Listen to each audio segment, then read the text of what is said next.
All right, next let's kick it on down to Oxford, where again we're gonna have a spring game on Saturday. This is I've said it time and time again. Even said it with Shane just the other day.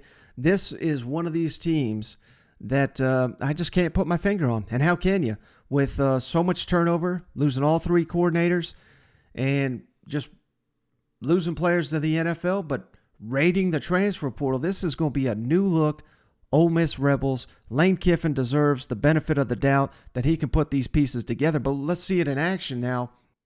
And of course, front and center, that quarterback competition between Jackson Dart, who I love what I've seen from him, but he's only played 5 games at Southern Cal. We got Luke Altmyer in his second year, who looked the part of a true freshman, forced into action. You know, it's probably not fair to judge him based on what we saw just last season. Now he's going into year 2. Has he taken the next step? And we'll get to some comments here from Lane Kiffin, but kind of echo similar statements from Zach Evans, if you remember a couple weeks back. He just kind of noted that, they rotate the quarterbacks in and out, waiting for them to get hot. Whoever gets hot, they roll with.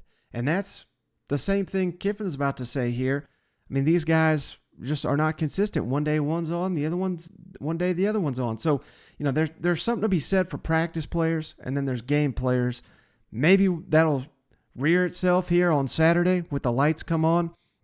They're in Vaught Hemingway Stadium. But again, this thing is going to go into the fall, no doubt. But this will be a big piece of the puzzle, and at least something that us fans can take in and kind of judge for ourselves. And beyond the quarterbacks, man, I'm dying to see this tight end, Michael Trigg, that Kiffin says a man amongst boys out there. I want to see if he looks the part, because that is something that Lane Kiffin and company sure could use as an elite weapon down the middle of that field.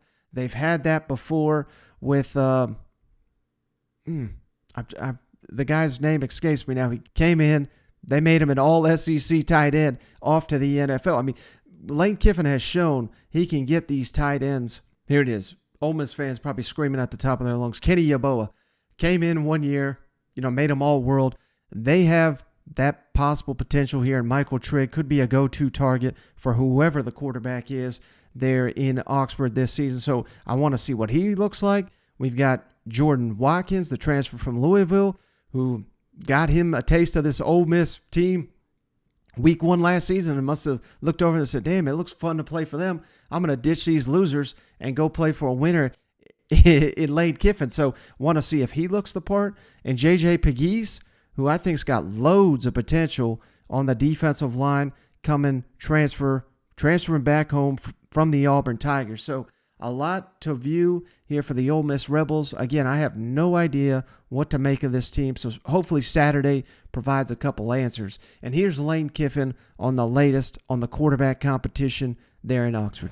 Lane, how would you assess what you see from the quarterback position going into Saturday? I think up and down. I think both guys have done good things, made big plays. Seems like they're both kind of never on. One will have a good day, the other will turn it over and then switch the other day. So that's a good competition, and doing some new things on offense with the guys, and both guys really not a ton of playing time. Jackson's had more, but it wasn't with us, so not a lot of carryover there.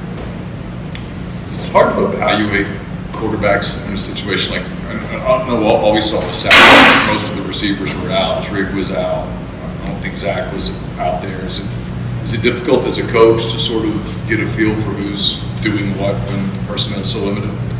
Yeah, I mean,